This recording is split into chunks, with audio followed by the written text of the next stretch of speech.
For me, never giving up meant just that. I mean, every single day when I woke up, I thought, today's the day.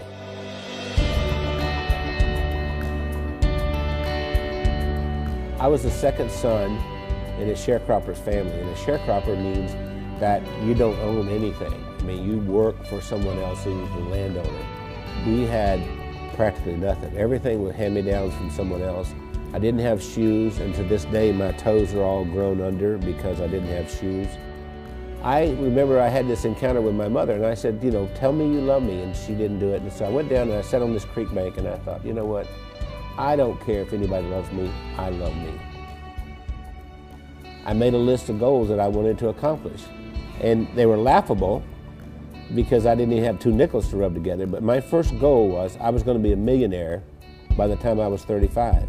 Number 2, I was going to have food to eat because we were always hungry. I mean, my little brother and I used to make mud pies to stop the hunger pains, and I was going to travel all over the world. Those were my goals.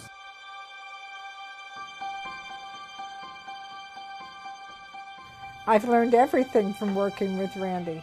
I didn't know anything about business. I started out, before I met Randy, I was a teacher, a mathematics teacher. Well, I think we have a very good balance. Randy's really good in sales and telling the story and explaining why people need to have whatever it is that he's selling. And then he comes to me and says, Wendy, can we make it do this? And I have to get it done. We started working together, and we were together all the time doing things, and that we just, you know, couldn't be without each other. Yeah, once she got exposed to me, it was downhill from there. I mean, she could not last a day without me. That's probably true. That's what the COO does here. Does hair? She preps me. Spit on it, honey, like you used to do. I never spit. We retired a few times. Did he tell you that?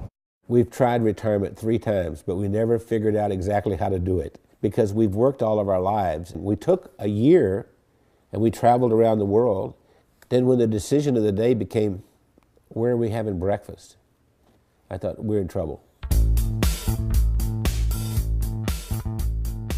If I were giving you advice and you were meeting Wendy for the first time, I would tell you, don't get your feelings hurt if she uses her phone while she's meeting with you. Hey, Kim. Hey, Chris. Okay. I'll see you in the morning. All right. Bye.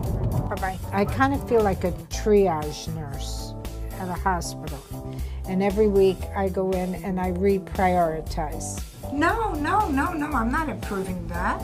I think what drives Wendy is her desire to be the best and provide the best of service to everyone. Awakened at 2:30 in the morning, and I hear this little click, click, click, click, click, click, click, click. And it's Wendy over there looking something up at 2:30 in the morning. And I'll say, why aren't you sleeping? You can do that tomorrow morning. We are the definition of entrepreneurs. And we don't like doing one thing at a time. We have to do a lot of things at the same time. It's not just Randy and Wendy doing all this work. The whole team, every single one of us works around the clock. Hey, gorgeous. Listen, Bernice has been with us for what, 5, 6 years? 6 years. Yes. And we love her to death. I love you guys. Yeah. Randy leads with his heart. And he's the most incredible person I've ever met. He's gone through so much in his life. And I believe that Randy's, I'm going to make me cry here. Randy has made the difference in my life. What's important is, what do I contribute this day to make the world a better place? I know that sounds corny, but that's really what it is. My daddy used to say, we leave here with empty pockets. The other thing my dad said is that when you leave, you'll be accountable for 2 things. 1, how did you treat Mother Earth? And 2, how did you treat the people on Earth? I feel that I have found joy and that I've given joy, and I think there's a lot more joy that we can give.